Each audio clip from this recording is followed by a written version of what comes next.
I still hear it sometimes. My name, rising from beneath the waves, like it's trapped in a drowning mouth. We were fishing near the Mariana Trench, a place no sane man should drop a line, when the captain handed me a laminated sheet covered in salt and blood stains.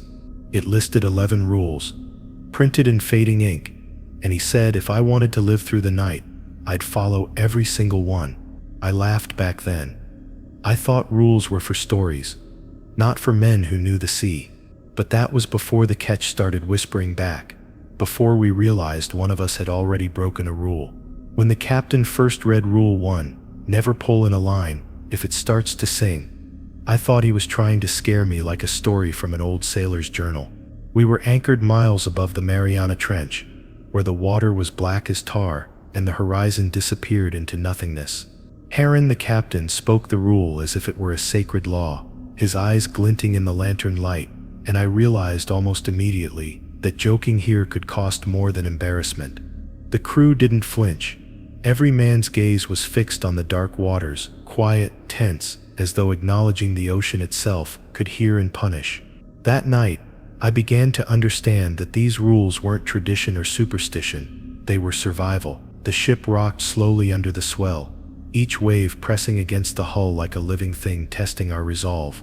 Heron moved along the rails, checking lines, murmuring cryptic warnings no one asked for. "The trench has teeth older than sin," he said, tying knots in my line with a precision that made my hands tremble. "It watches, it remembers, and it answers." I laughed nervously, trying to convince myself it was theatrics, but the others exchanged glances that silenced me instantly. The sea wasn't a place for jokes. Its patience was eternal, its memory unforgiving. By midnight, the sky vanished completely, swallowed by clouds that pressed down like iron sheets. The moon was hidden, and the only light came from our swinging deck lamps, their beams trembling against the vast black abyss. The sonar had stopped responding an hour earlier, and Heron's voice was low, almost reverent. "It's moving." I didn't ask what he meant. Instinct told me the moment had arrived when the ocean itself became the predator. A vibration crawled through the hull, deep and slow, pulsing beneath my boots like a heartbeat. My rod began to twitch in rhythm with it, an eerie warning I couldn't ignore. I felt the first tug as a whisper through the line, soft but insistent, almost like a voice pressed through the cord. My fingers stiffened, heart hammering in my chest. The vibration grew into a low, melodic hum, sorrowful and warped, pressing against my skull. It was calling, singing, a tune I couldn't identify but somehow understood.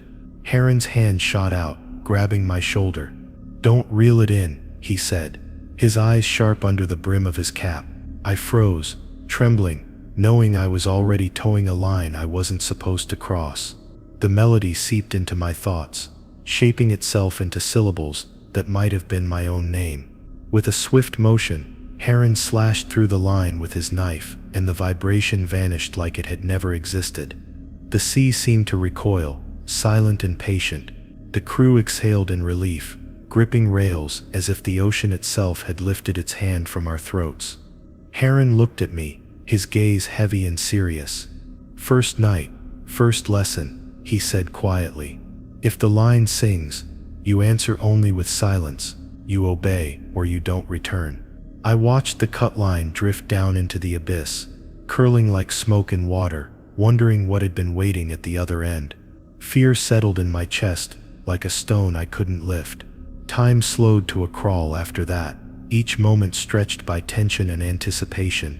Every ripple against the hull, every whisper of wind across the deck, felt amplified, sinister. I could hear the faint creaking of the rigging, the ocean pressing close, patient and eternal. I found myself staring at the empty water, half expecting the line to hum again, and I shivered thinking about what would happen if curiosity overcame caution. The men moved quietly, shadows among shadows, their faces pale, eyes bright with an understanding I didn't yet have. The trench demanded respect, and it gave none. Hours passed, and sleep refused to come. I stayed on deck, watching the waves, listening to the sea breathe, feeling it measure my fear. Heron spoke little, only enough to warn us of currents and eddies that seemed alive, twisting like coils beneath the boat. The faint glow of bioluminescent creatures lit the water for brief moments, dancing like fire across the blackness, and every movement seemed deliberate, as though the trench was observing. The line beside me remained slack, yet the memory of its song lingered in my arms and my chest, a melody that might return if I ever let my guard down. By dawn, the horizon was gray and featureless. The line sat motionless, and the deck was silent but heavy, thick with the weight of unspoken tension. Heron finally spoke, his voice calm but firm. "You'll remember Rule 1, never pull in a line if it starts to sing every time you reach for a rod, even when nothing is tugging. The ocean will test you, and the first man who forgets will not be remembered." I didn't ask who had been lost before. I already knew from the trembling silence around me. That day, each cast and haul felt loaded with consequence. The rules of the trench, a chain I could neither break nor ignore. As the sun rose, faint and cold, I understood the truth. The line was not just a tool, it was a channel, a bridge between our world and the one beneath. If we failed to respect it, if we listened when we shouldn't, there would be no warning, no chance to correct the mistake. Heron's eyes followed me constantly, silent confirmation that he had seen too much to risk telling stories that would comfort us. The memory of the singing line haunted me, coiling around my thoughts, and I knew that the rule wasn't just advice, it was survival. By nightfall, every man aboard had felt the weight of unseen eyes, the ocean's attention, and the danger that came from curiosity. I glanced at the rods, remembering the cut line curling into darkness, and the memory of the song made my stomach churn. If a single man had ignored Rule 1, the consequences would be impossible to imagine. I understood, finally, why this was the first rule, why it was printed in ink that had survived decades of salt and storms. This rule was the gatekeeper, and every day spent in the trench was a test to see if we could obey. The next night, after the first lesson with Rule 1, I was still shaking, haunted by the memory of that singing line. Heron moved along the deck silently, inspecting each rod and knot as if preparing for some ritual. The sea was calmer than before, but that only made it more deceptive, a glassy black mirror hiding what waited beneath. I noticed a faint glow pulsing from the depths, bioluminescent creatures drifting like lanterns too far from the surface. "Don't stare at it," Heron muttered, almost to himself, and I felt the weight of the next rule pressing on me. I remembered Rule 2, never look into the glow without covering your eyes from the laminated sheet. The moment I tried to glance at it openly, I felt the prickling of something alive in the water, aware of my gaze. The creatures moved unnaturally, shifting and clustering toward the boat as though sensing my hesitation. My stomach tightened. I hurriedly pressed my palms over my eyes, letting the faint phosphorescent light fall across my fingers, half masked. Every second I dared to peek without protection, I felt the cold brush of something beyond comprehension moving beneath me. The crew worked quietly, but I could feel their unease like a current through the air. One deckhand, the youngest on the ship, leaned too close to the railing, drawn toward the glow. "It's beautiful," he whispered, eyes wide, lips trembling. Heron's voice snapped him back. "Keep your eyes covered. Don't make me cut the line for you too." I realized then that Rule 2 wasn't just precautionary, it was survival. Those lights weren't harmless. They were intelligent, almost predatory. Every time I dared to shift my fingers for a better look, my heart stuttered in my chest, and I felt the water around us thrum with anticipation. By midnight, the glow intensified, waves of light undulating below the hull, and I couldn't shake the feeling that it wasn't the creatures moving, but the ocean itself. A strange pattern formed in the light, faint letters, impossible shapes that seemed to shift when I blinked.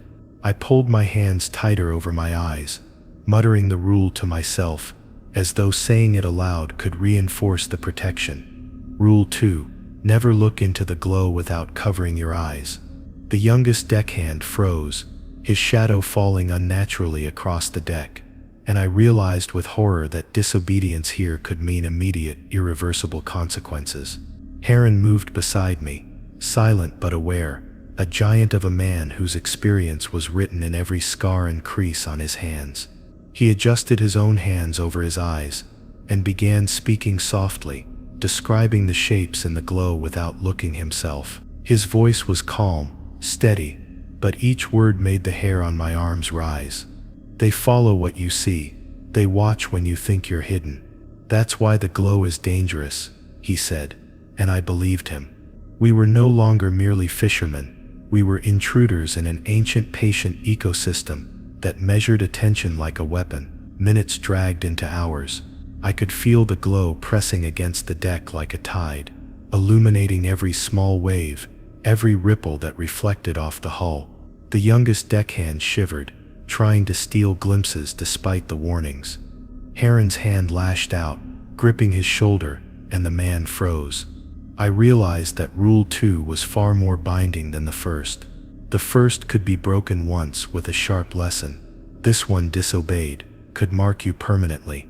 I could hear the faint undulations in the water, the subtle brush of something vast moving just below the surface, and it felt aware of every heartbeat, every twitching finger. I tried to focus on the ropes, checking knots, feeling the deck beneath me, keeping my head down. Yet the glow was everywhere, dancing along the cables and the edge of the boat, bending like it had a mind of its own.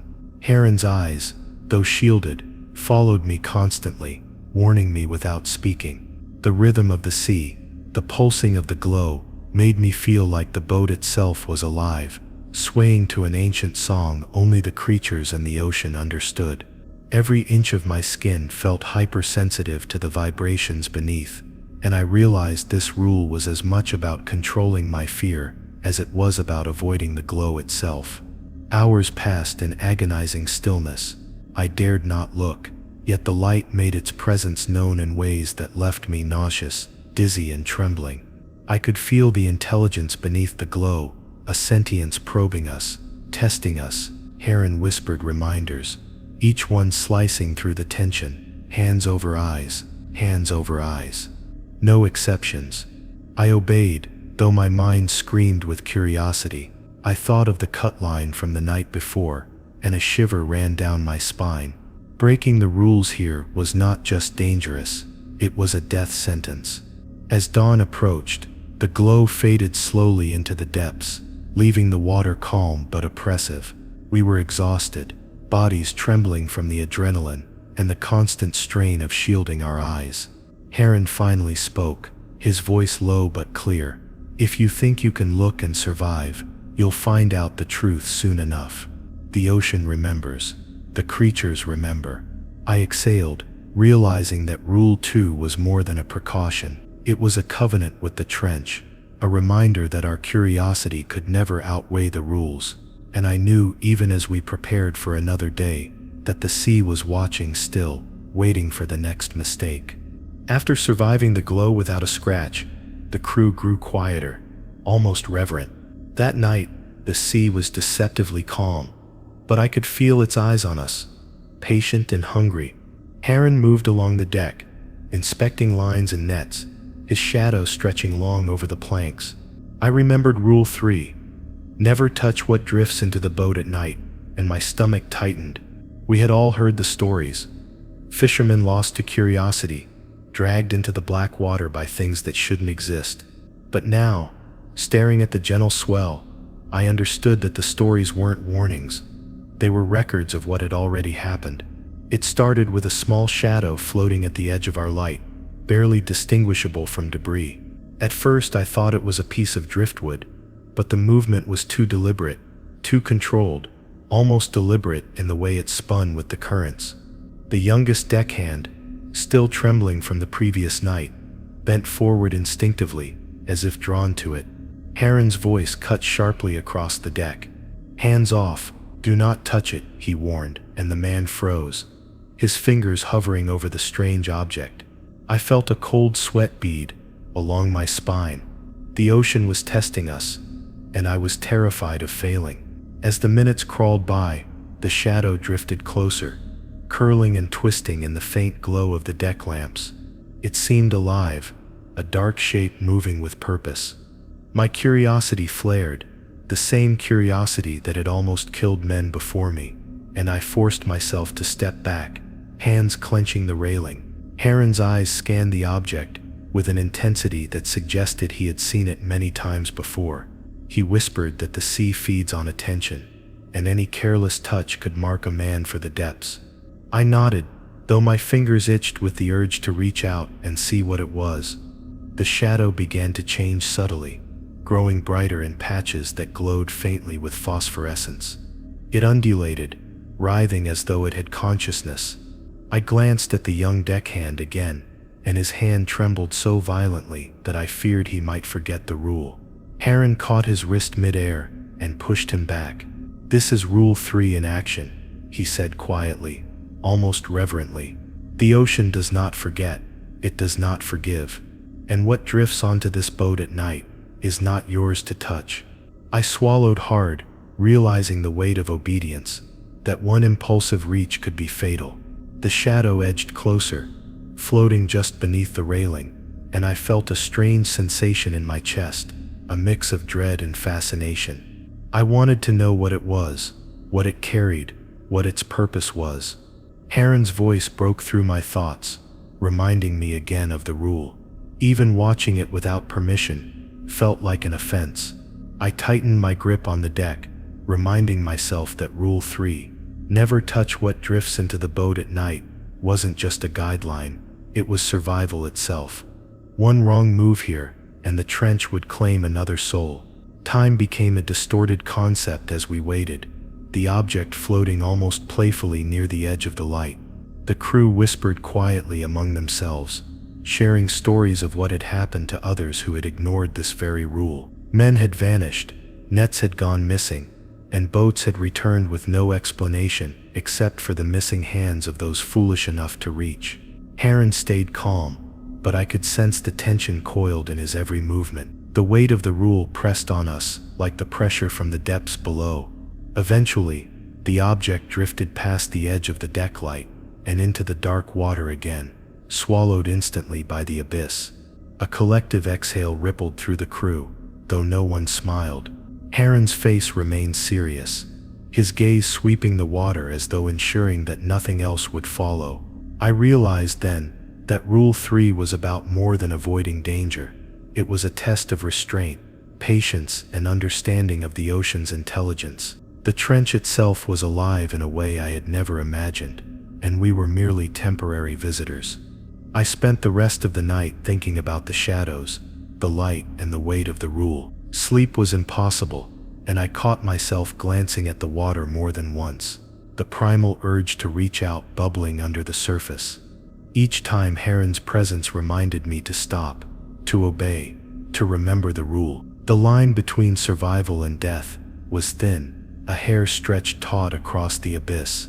The memory of the singing line and the glow from the previous night combined into a terrifying mosaic of awareness. The trench was watching, calculating, patient, and we were not safe. By morning, the sea had returned to an almost benign calm, yet I felt a lingering tension in every wave. I knew that disobedience had consequences beyond imagination, that even the smallest touch could set off a chain reaction in the deep. Heron moved with the quiet authority of a man who had survived countless such nights, and the crew followed without question. I understood that Rule 3 was designed to teach control, humility, and fear. Fear enough to obey, humility enough to respect the abyss, and control enough to survive its temptations. The next night, after enduring the drifting shadow without incident, the trench felt heavier, as if it remembered every heartbeat from the previous days. Heron's voice broke the silence, reminding us that Rule 4, never speak when something below answers, was now more important than the rest. The water was black as coal, yet subtle disturbances rippled across the surface, responding to our movements. Even breathing felt like a betrayal. I could feel the creatures beneath us, patient, intelligent, listening for any sound, any hint of life daring to claim dominance over them. The air was thick, almost alive, pressing down on the deck like a suffocating hand. Hours into the night, the first response came. A subtle echo, low and almost musical, rising from beneath the hull. It was not sound that traveled through the air, but through the deck itself, vibrating into our bones. The youngest deckhand started to speak, a nervous whisper about the faint glow returning beneath the waves. Heron's hand slammed onto the rail beside him, and his eyes cut sharp daggers into the boy. "Silence," he hissed. "If you speak, it hears, and it responds." My heart pounded so violently that it felt like the creatures below could detect it, and every instinct screamed to obey, to remain utterly still. The echo grew louder, more distinct, and I realized it wasn't just a single response, but multiple pulses, as if the trench itself was conversing in a language we could not comprehend.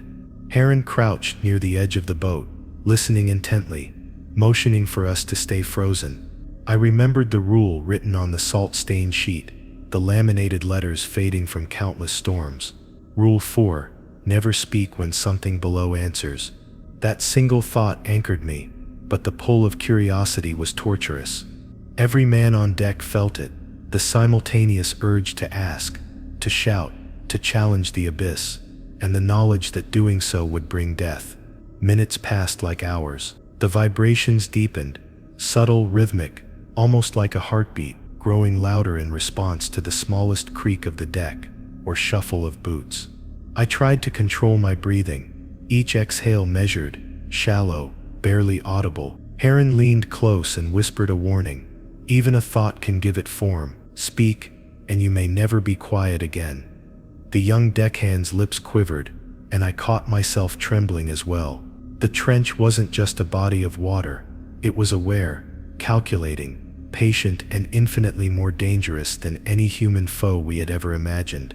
As the night stretched on, I began noticing patterns in the responses, pulses in the water that mimicked movement on deck, echoes that synchronized with our collective fear. The creatures were teaching, testing, feeding off hesitation. One careless exhale, one whispered question, and the deck would respond with something we could not control. Heron moved methodically among us, silently checking that no man had broken the rule, reinforcing through presence alone the necessity of absolute silence. I could feel the weight of obedience settling into my bones, a tether keeping me alive while the ocean prowled beneath. At some point, the faint glow returned, drifting just under the boat. Each pulse of light was accompanied by subtle movement in the water, almost as if the creatures were communicating in tandem with the vibrations. I stared down, hands clenching the railing, and forced myself to remain completely silent. Even a whisper felt like an offense, a transgression that would summon consequences far beyond my imagination. I realized then that Rule 4 was about more than speaking. It was about the very presence of thought, the acknowledgement that the trench's denizens were more intelligent than we were willing to admit. Hours passed, and the deck remained still, the ocean's responses ebbing and flowing with our restraint. One of the older deckhands, a veteran of countless deep-sea trips, muttered prayers under his breath, silent enough to escape notice. Heron's eyes never left the water, scanning for irregularities in the glow or the faintest ripple in the waves. My muscles ached from holding myself rigid, but I dared not move. The creatures below were watching, waiting, calculating. I realized that disobedience here didn't just end in death.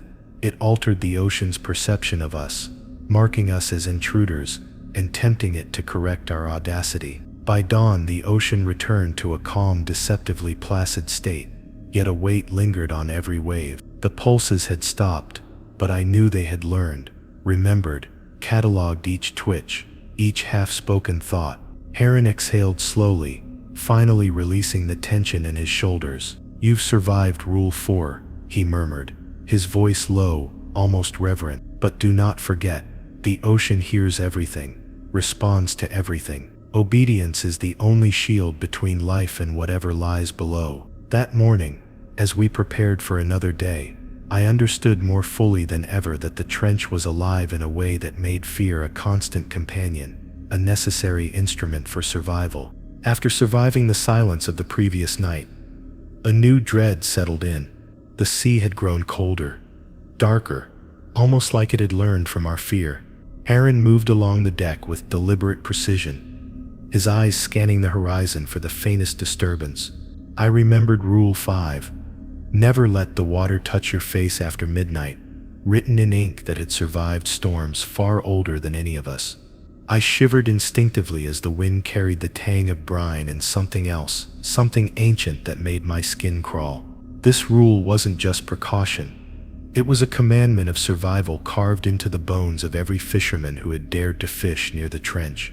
As the clock struck midnight, the ocean shifted subtly, an almost imperceptible motion beneath the hull that made the deck shiver.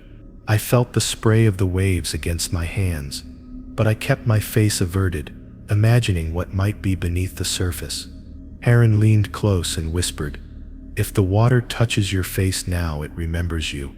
And if it remembers, it may call you." My breath hitched, and I clenched the railing as the faint glow of bioluminescence shimmered below, dancing like lanterns guiding invisible creatures.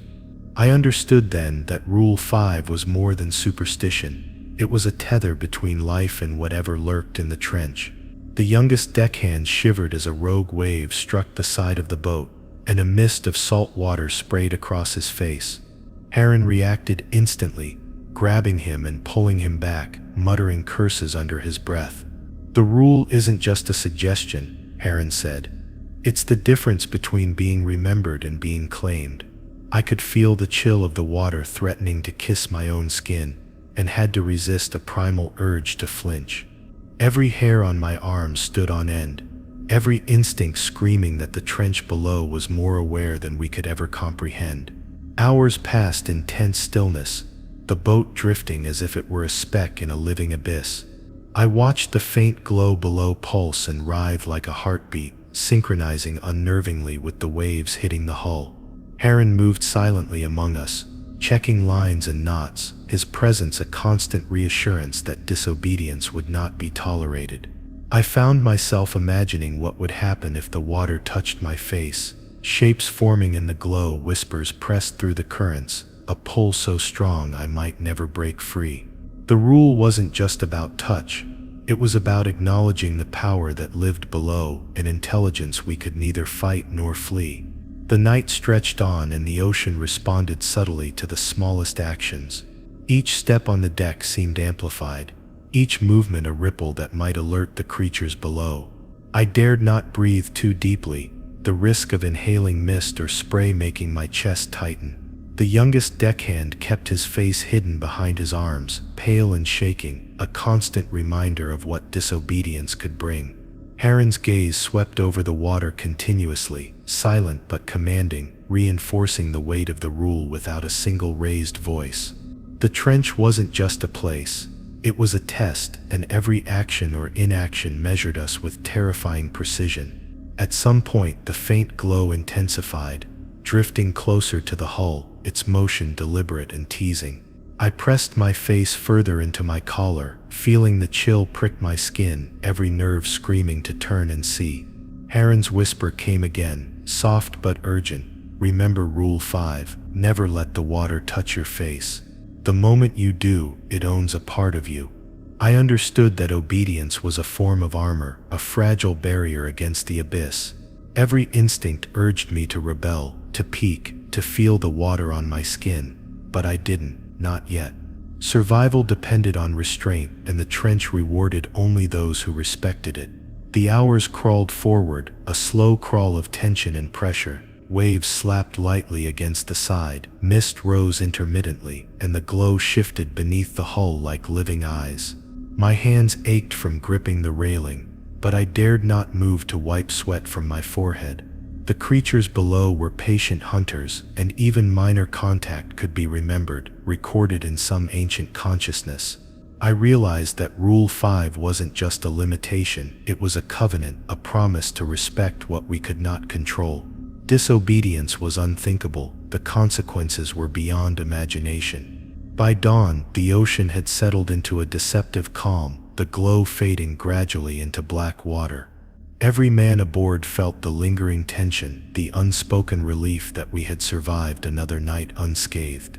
Heron finally relaxed slightly, though his eyes never left the water.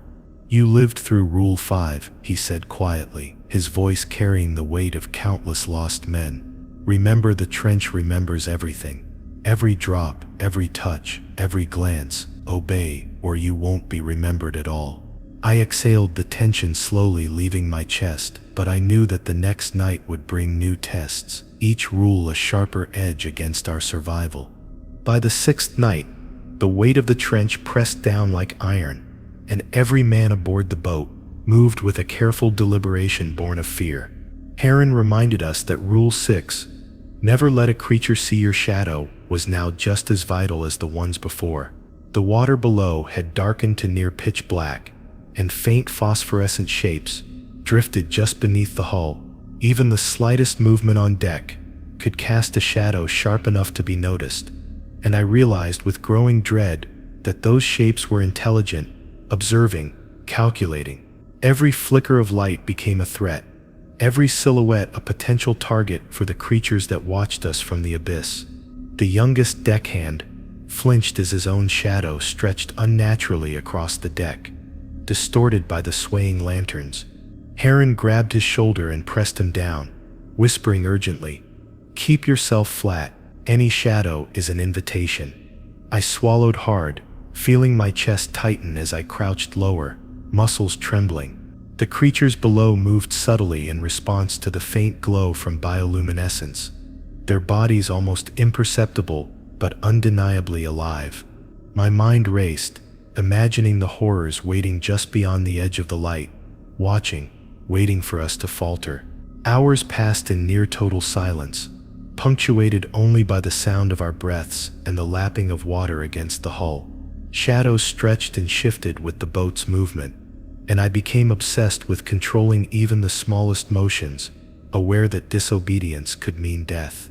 Heron moved silently among the crew, correcting positions and adjusting lights to minimize exposure. "They see everything," he said, his voice low and tense. "Even the shape of your fear can betray you." I felt my hands stiffen against the rail, aware that every step, every tilt of my body could draw attention from the abyss below. A faint ripple passed beneath the hull, and I froze as the glow from the creatures pulsed in synchronization with the movement. The shadows on deck stretched unnaturally, and I could feel the intelligence of the creatures probing, learning, testing us. One careless motion from the youngest deckhand caused his shadow to flicker near the edge, and Heron's hand shot out, grabbing him in a vice-like grip. "Do you want to become part of the ocean?" he whispered. The warning wasn't just words. It carried the weight of all those who had failed before us. Obedience was not optional. Minutes turned into hours, and every man moved like a ghost, careful not to cast shapes beyond themselves. The faint glow beneath the boat pulsed irregularly, as though responding to the tiniest micro-movements, and I realized that even the merest flicker could alert whatever intelligence lurked below. Heron spoke rarely, only to remind us to keep low, keep still, and keep silent. I held my breath for what felt like eternity, muscles aching, heart hammering in my chest. The lesson was brutal and unrelenting. Rule 6 demanded complete control of the body, restraint of instinct, and respect for the unseen creatures that haunted the depths. Toward the middle of the night, the glowing shapes drew closer, forming vague silhouettes that moved in harmony with the water. The shadows on deck were sharper than I had thought possible, and I realized that the creatures could interpret even indirect shapes. One of the older deckhands shifted slightly, and the pulse beneath the hull grew more insistent. Heron's eyes locked on him, silent but commanding, and the man froze immediately. I understood in that moment that Rule 6, never let a creature see your shadow, wasn't just caution, it was literal survival. Any misstep, any flicker of movement, could be fatal. By dawn, the tension on deck had grown almost unbearable. Every man had moved with exaggerated care, and even the faintest exhalation felt dangerous. Heron finally exhaled and loosened his grip, though his eyes never left the water. "The creatures below notice everything," he said quietly. Even the smallest shadow can follow you into dreams. Remember that, I exhaled, feeling the first taste of relief, though my body remained tense, alert, and unwilling to relax. I knew that this rule, like the ones before, would haunt me long after we left this patch of ocean, a reminder that the trench demanded absolute obedience and attention to detail. The morning brought little reprieve. The glow faded, but the weight of the night remained. Shadows, after all, were permanent, and I could still feel the presence of unseen eyes beneath the hull. Heron moved methodically, checking lines, securing nets, and silently teaching restraint. The youngest deckhand avoided eye contact with me, still pale from terror, and I understood that Rule 6 was not just about shadows. It was about the discipline to control every part of oneself, from thought to breath to movement. The trench did not forgive mistakes. By the seventh night, the trench had become an oppressive presence, a silent predator that watched everything we did. Heron's voice cut through the damp air, sharp and urgent, reminding me that Rule 7, never let yourself be alone on the deck at night, was absolute. The shadows of the boat stretched long and eerie under the dim lanterns, and even the smallest movement made the water shimmer with unseen intent. Every man was hyper-aware, moving with deliberate care, whispering only when necessary, yet the fear of isolation pressed on my chest like a weight. Being alone on the deck meant exposure, vulnerability, and a direct invitation to whatever lurked beneath. As the hours deepened, I found myself cast aside from the group while inspecting a loose line. The wind carried the faint, almost musical hum of water against hull, a sound that made my skin crawl. I froze, remembering the rule, and called softly for another crew member to join me. Heron appeared almost instantly, his presence a shield against the suffocating darkness. He whispered, "Alone, and you're a target. Even for a second, the ocean takes note." I realized then that Rule 7 wasn't just about company, it was about survival. The simple fact that isolation magnifies danger exponentially in the presence of the trench. The youngest deckhand, pale and shaking, clung to the side railing, refusing to move even a few steps from Heron. I saw the logic immediately. The deeper into darkness you went alone, the closer the creatures could come without warning. The faint glow beneath the hull pulsed intermittently, a reminder that the trench was alive, aware, and measuring every move we made. I stayed close, shoulders brushing against others, every sense heightened. The sensation of being alone was terrifying, a primal fear I hadn't known I possessed until now. Every minute felt stretched, every wave a potential trap, every gust of wind a whisper from the abyss. Hours passed, and I could feel the tension building in the water, subtle shifts beneath the hull, rhythmic pulses that seemed to synchronize with our fear. One careless step away from the group could have exposed me completely, and I realized how easily it could happen. Heron moved like a sentinel, inspecting lines and nets, ensuring no one strayed into solitude. I felt the weight of obedience settle over me like a cloak, a protective layer against the darkness. The faint glow from below highlighted the shadows, a stark reminder that the trench did not forgive mistakes, and that isolation was the fastest route to being claimed. A sudden movement in the water caught my eye, a ripple unlike any natural current, and I froze in place. The faint phosphorescent glow revealed a long, sinuous shape weaving beneath the boat, almost deliberately avoiding the crew clustered together. My heart pounded violently, and I could feel the young deckhand trembling beside me. Heron's hand pressed firmly against my shoulder, a silent warning. Even brief solitude could invite these creatures closer. Rule 7 was a shield, a survival instinct encoded into generations of men who had dared to venture near the trench, and I understood now how literal that warning had to be taken. Minutes dragged into hours, each one an exercise in patience, control, and constant awareness. The creatures below moved with uncanny intelligence, responsive to the smallest gaps in our formation, the faintest separation between bodies. I caught myself glancing at the water, imagining what could happen if someone wandered off alone. The knowledge made my stomach twist. The ocean, I realized, was an entity beyond comprehension, patient and precise, punishing lapses instantly. Heron's eyes never left the water, scanning for anomalies, ensuring that no man left the protective circle of the group. By dawn, the tense night had left everyone exhausted, pale and jittery, but alive. Heron exhaled, breaking the silence. Alone, even for a moment, and the trench records it. It never forgets, and it rarely forgives. I understood then that Rule 7, never let yourself be alone on the deck at night, wasn't just a precaution. It was the line between being noticed and being devoured. Every man who dared step outside the protective grouping would be remembered forever, not as a survivor, but as a lesson in what the ocean could take from those foolish enough to isolate themselves.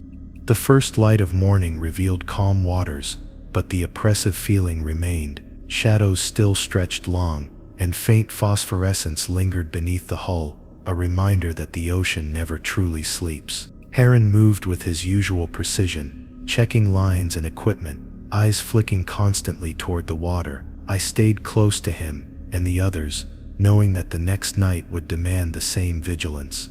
The rule had not only saved lives, it had etched itself into our consciousness as a commandment of survival, one that would follow me long after leaving the trench behind.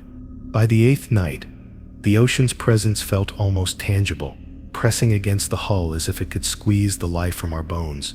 Heron's voice broke the silence, low and serious, reminding us that Rule 8, never follow a creature into the water, was absolute. The faint bioluminescent glow beneath the boat pulsed in strange hypnotic patterns, and I could sense shapes moving with deliberate, intelligent purpose. The creatures seemed to study us, observing how we reacted to their presence. Even the bravest men felt a tension crawling under their skin, a visceral fear that whispered of death if anyone dared disobey. Minutes later, a ripple appeared near the bow, shimmering like liquid fire under the lantern light. It moved with a strange, undulating rhythm, almost beckoning. The youngest deckhand's eyes widened, and he took a step forward as if drawn to it. Heron's hand shot out, gripping his shoulder tightly, and he whispered fiercely, "Do not follow it. Never follow it." I felt my own muscles tense, resisting the primal curiosity to peer over the edge, to see where the beckoning path might lead. Rule 8 had been written for men who thought courage meant chasing the unknown, an illusion that the trench cruelly punished. The water below shifted, forming shapes that were only half visible, like shadows stretched into twisted forms. My heart pounded as I imagined what awaited anyone foolish enough to slip into the dark liquid. Heron's eyes never left the movement, scanning for the slightest sign of transgression. I could feel the pull, almost magnetic, urging me to follow, to step over the railing and into the abyss. But the rule repeated itself in my mind, a mantra I repeated under my breath. Rule 8, never follow a creature into the water. The words anchored me, though my body ached to move, to see the secrets of the deep firsthand. The creatures below reacted subtly, their movements almost teasing, testing our restraint. The ripples intensified, pulses of light racing toward the hull as if aware of our hesitation. Heron remained silent, his hand on the youngest deckhand's shoulder, eyes scanning the black water as if he could see into the very depths. I realized that this rule was a test of patience and self-control, an ancient lesson written into generations of sailors who had dared to fish near the trench. Any man who faltered here risked everything, his life, his mind, and the safety of everyone aboard. Hours dragged on, the ocean's surface deceptively calm yet alive beneath, responding to even the smallest shift in weight. I kept my gaze low, tracing lines on the deck, feeling the vibration of the boat beneath my feet. The beckoning shapes remained, but no one moved toward them. Heron's presence was a constant reminder that the rule wasn't arbitrary, it was survival. Every pull of curiosity was a trap. The creatures were patient hunters, willing to wait until a single man made the wrong choice, and I understood fully that disobedience here was fatal. The night stretched endlessly, and the glow beneath the water pulsed in mesmerizing, hypnotic patterns. One of the deckhands, braver or more foolish than the rest, inched a hand toward the railing. Heron's sharp voice snapped him back. "Do you want to end like the others?" he hissed. I felt the tension in my chest tighten. The creatures below paused, almost mocking the hesitation, and I realized that the ocean was aware of every thought, every flicker of intent. Rule 8 was not a mere guideline. It was a barrier between life and being lost to the abyss forever. By dawn, the glow faded, leaving a black, silent expanse that pressed against the hull like a living thing. We were exhausted, muscles stiff, hearts still pounding from the long vigil. Heron finally exhaled and allowed himself a brief moment of relaxation, though his eyes never left the water. "You survived Rule 8, but the ocean watches," he murmured. "Curiosity is a dangerous companion here. Never follow what beckons. It does not return what it takes." I understood that this rule, like the others, was a lesson in obedience, restraint, and respect for something far older and far more intelligent than we could comprehend. The morning revealed calm waters, but the tension lingered in every wave, every shadow, and every ripple along the deck. Heron moved among us methodically, inspecting lines and checking equipment, his presence a steady reminder that the trench demanded vigilance at all times. The youngest deckhand stayed close to the others, eyes wide, refusing to glance at the glowing shapes that had disappeared beneath the water.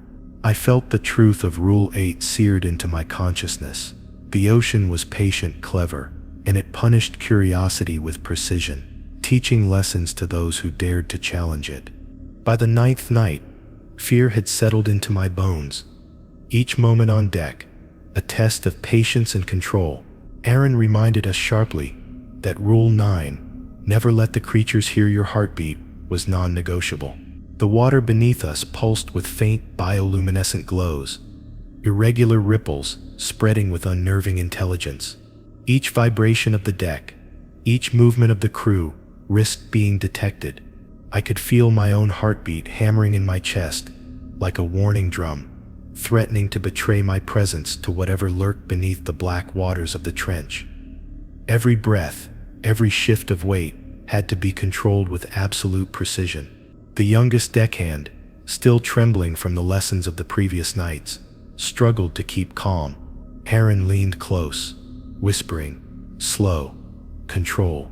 They sense more than your sight. Even your fear has a rhythm they can hear." I pressed a hand against my chest, feeling the rapid pulse under my palm, each beat like a drum signaling my existence to the abyss. The creatures below were patient and intelligent. They could sense and react to patterns. Even the slightest acceleration of my heartbeat might draw their attention, and I realized that Rule 9 was not just about sound. It was about controlling every instinct, every pulse of life that radiated outward from us. Minutes dragged into hours, each second stretching impossibly as I focused on slowing my breathing. Heron moved silently along the deck, watching and adjusting the crew with subtle gestures, ensuring that no one allowed panic to betray them. The faint glow pulsed beneath the hull, ripples forming patterns that felt deliberate, like the trench was probing us, measuring each heartbeat, each tremor of fear. I could feel the tension in my muscles, the strain in my chest, as I tried to calm the rhythm that insisted on betraying me. Obedience here wasn't enough. Control was survival, and any slip could be fatal. The youngest deckhand let out a slight shiver, almost imperceptible, and I could see Heron stiffen, his hand gripping the boy's shoulder as a warning. The creatures below pulsed in response, the glow intensifying briefly, as if acknowledging the momentary breach. I realized that the trench itself was alive with awareness, capable of detecting even the faintest signal of life. The fear became a tangible thing, a force pressing down, and I focused on steadying every heartbeat, every breath, every twitch of my body. Rule 9 demanded total control, or else we risked being marked for the ocean's attention. Time stretched on, the night dark and oppressive, and the subtle glow beneath the hull danced and shifted with uncanny intelligence. I felt as though every heartbeat sent ripples into the water, each one measured and analyzed. Heron spoke rarely, only to reinforce caution. They sense rhythm, motion, even hesitation. One beat too fast, and they know you're here. I pressed my palm tighter against my chest, attempting to slow the pulse I could not control fully, knowing that each moment of faltering might be my last. The creatures below were patient, intelligent, and merciless, waiting for any sign of vulnerability to strike. Hours passed, and the tension only deepened. I realized the trench was a predator that hunted not just with teeth or tentacles, but with awareness, intelligence, and patience. Every heartbeat was a signal, every involuntary movement a potential death sentence. I could see Heron watching every man, ensuring absolute discipline and focus, the weight of experience written into every line of his face. I whispered to myself the rule, though silently, not to announce it, but to reinforce my focus. Rule 9, never let the creatures hear your heartbeat. It became a mantra, a tether to reality in a place where instinct could easily betray us. By dawn, the glow receded into the depths, leaving calm black waters behind, but the weight of the night remained in every bone and muscle. Heron finally exhaled and allowed the crew a brief moment of reprieve, though his eyes never left the water. Every heartbeat is a gift, he murmured. Do not waste it by being careless. The ocean records every rhythm, every pulse. I realized that Rule 9 wasn't merely a warning.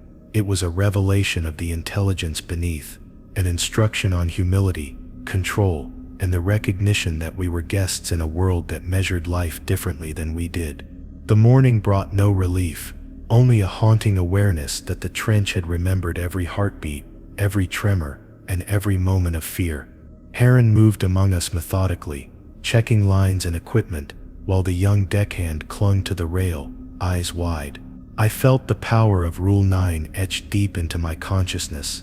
To survive, we could not merely obey. We had to master ourselves, quiet every signal that betrayed life, and acknowledge that the ocean's patience was infinite, but its memory, precise and unforgiving. By the 10th night, the trench had become almost sentient in our minds, its dark waters pressing against the boat, as if testing our endurance. Heron's voice cut through the tension, firm and commanding, reminding us that Rule 10, never let the ocean see your fear, was absolute. Every ripple, every faint glow beneath the hull seemed alive, as if the ocean could sense our thoughts, our hesitations, our doubts. I felt my stomach knot with anxiety, knowing that any flicker of visible fear could mark us for the abyss. The crew moved cautiously, each of us a trembling shadow of obedience, aware that the ocean's patience was endless but unforgiving. The first signs of challenge appeared as subtle shifts beneath the hull, faint luminescent shapes moving deliberately toward the boat. I could sense the intelligence in their motions, deliberate and calculating. The youngest deckhand shivered, his eyes wide, and I felt my own pulse quicken in sympathy. Heron's hand shot out, gripping my shoulder and muttering, "Do not show it. Never let it see you break." I swallowed hard, focusing on keeping my expression neutral, though fear had settled like ice in my veins. Rule 10 was about more than composure. It was a shield, a mask we wore to survive the gaze of something ancient and aware. Hours dragged on, each second stretching like an eternity. The creatures below pulsed and twisted in the faint glow, moving closer and then retreating, seemingly testing our reactions. Every twitch, every shiver, every wide-eyed glance risked exposing us. Heron's eyes scanned constantly, warning without words, adjusting lanterns, repositioning crew members, ensuring no one faltered. I pressed my hands against the railing, reminding myself that fear could be measured, sensed and used against us. The ocean was not just a body of water here. It was a sentient entity, reading our movements, probing for the slightest trace of panic. The youngest deckhand's hands trembled, and I leaned close, whispering a warning, careful not to let the slightest quiver betray my own unease. Heron's presence remained a constant anchor, yet I realized that this rule was personal. Each man aboard had to maintain control individually. The faint bioluminescent glow beneath the hull moved like liquid eyes, studying, sensing, and responding to our tension. I thought of every rule before this, each designed to protect against the ocean's intelligence. But Rule 10 was different. It was about self-mastery, concealing the deepest, most vulnerable parts of ourselves from the abyss. Minutes stretched into hours, and the tension became almost unbearable. The ocean pulsed beneath the hull, rhythmically, deliberately, a predator aware of its prey. Every breath, every blink, every shiver risked revealing more than we intended. I caught myself imagining the consequences, being pulled beneath by unseen forces, dragged silently into the depths for allowing fear to show. Heron whispered to the youngest deckhand, a barely audible mantra to maintain composure, and I mirrored the practice, forcing my heart to slow, forcing my body to obey. Survival demanded not just vigilance, but perfect restraint, a perfect mask. The night deepened, and the glowing shapes beneath the hull drifted closer, circling the boat as if aware of our vulnerability. Heron's eyes never left the water, his presence a reminder that any breach in composure could be fatal. I focused intensely on controlling every micro-expression, every breath, every thought, imagining that the ocean could see my mind as well as my face. Rule 10 was not just about pretending courage. It was about convincing something that could perceive your essence that you were not afraid. Fear here was deadly, a signal that could cost a life instantly. By dawn, the glow slowly faded, leaving only black, calm waters that belied the terror of the night. The crew exhaled collectively, though none of us fully relaxed. Heron moved methodically along the deck, checking equipment, inspecting lines, and ensuring that the lesson of the night was understood. "The ocean remembers every sign of fear," he murmured quietly. "Every twitch, every hesitation is noted. You survived Rule 10, but do not forget, it watches even when you think it cannot." I realized fully then that this rule was about mastery of the self, the ultimate test of restraint against an intelligent and relentless predator. Even as the sun rose, a lingering tension remained in every man's chest. Shadows from the boat stretched across the calm water, and the faintest glimmer of phosphorescence persisted beneath the hull.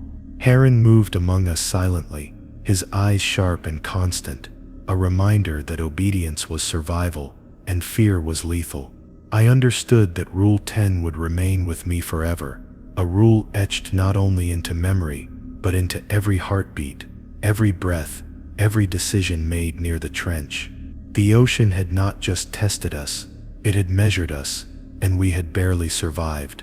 By the 11th night, the trench had grown more alive than I could have imagined, an entity that pulsed with awareness and intelligence beyond comprehension.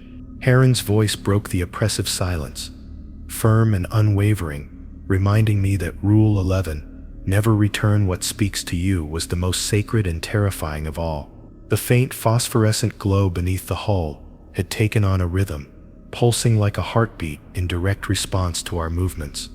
Every creak of the deck, every hushed breath, seemed amplified in the vast, watchful blackness.